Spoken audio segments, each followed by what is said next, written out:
তুলে দিয়েছিল ভাই গণেশ, সেই তুই বলছিস আমি নিজে খেয়ে তোকে খাবার দিইনি ভাই গণেশ।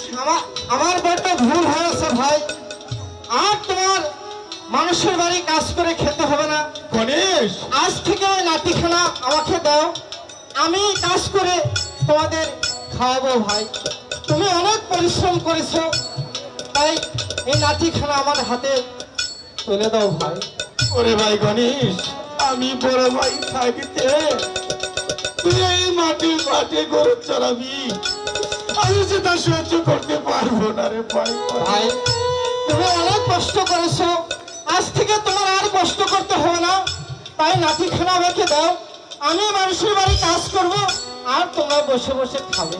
ঠিক আছে রে ভাই গণেশ, তুই যখন এত করে বলছিস তাহলে আজ থেকে আমার এই হাতের লাঠিখানা আমি তোকে দিয়ে দিয়েছি।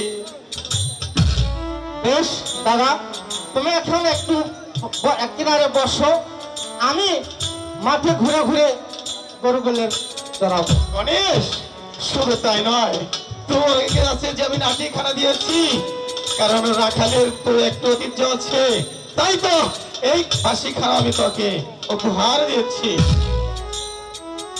ধন্যবাদ। তুমি এখানে বসো, আমি মাঠে দেখি গরু গেলে কোথায় গিয়েছে। আমি তো গো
দাদা অনেক বেলা হয়ে গেছে,